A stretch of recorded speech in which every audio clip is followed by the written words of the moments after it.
Peuple du Grand Congo, en ce début d'année, alors que nous entamons un nouveau chapitre de notre histoire, je ne m'adresse pas à un peuple vaincu, mais à une nation qui conserve en son sein une force indomptable.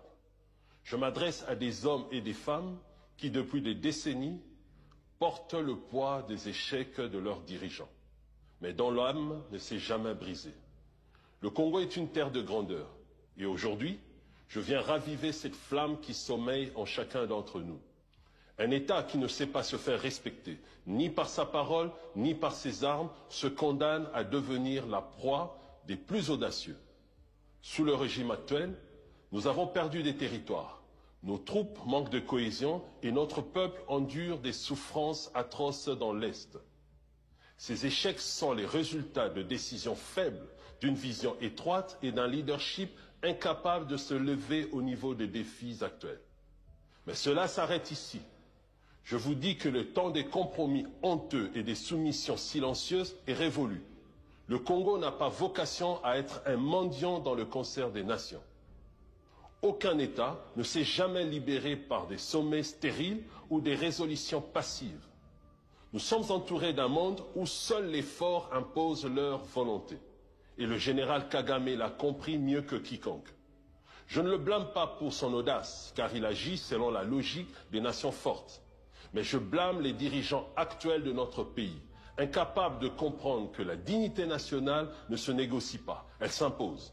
Le général Kagame a parfaitement compris ce que beaucoup refusent d'admettre par flatterie et hypocrisie, à savoir, M. Tshisekedi, bien qu'il multiplie les déclarations fantaisistes, incarne une faiblesse manifeste qui n'inspire ni respect ni crainte.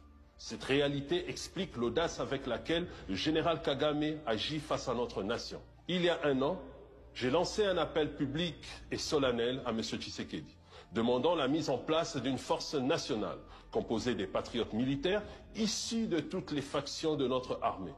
Une force unie, patriotique et déterminée à contrer les ambitions démesurées de Kigali. Vous avez été témoin de cet appel. Au lieu de répondre à cet appel des fils du pays, M. Tshisekedi a choisi de recourir à des forces mercenaires étrangères. En ouvrant la porte à l'ingérence étrangère déguisée en aide, il a accentué notre dépendance et offert nos richesses à des parrains étrangers qui alimentent leurs industries sur le dos de notre misère. Nous ne pouvons plus permettre que des forces extérieures dictent notre destin. Ces décisions soulèvent de graves questions sur la loyauté de M. Tshisekedi envers le Congo et ses priorités en matière de souveraineté. Chacun peut tirer la conclusion évidente. Une absence de vision, un manque de courage et une indifférence face aux souffrances de notre peuple. Mais pour ma part, je refuse de rester paralysé par l'inaction des autres.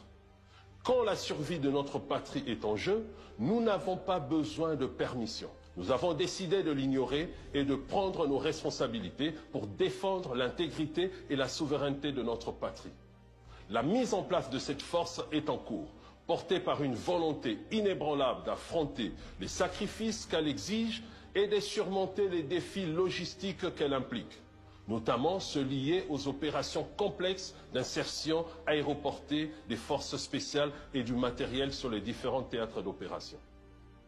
Défendre ce qui nous appartient exige un tel prix, et ce prix, nous le payerons avec fierté et honneur.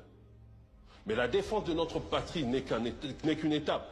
Une nation libre, souveraine, ne se contente pas de survivre, elle se relève, elle bâtit, elle trace son avenir avec audace et détermination. Nous laissons donc aux historiens et à la justice le soin de juger ceux qui ont détruit notre pays.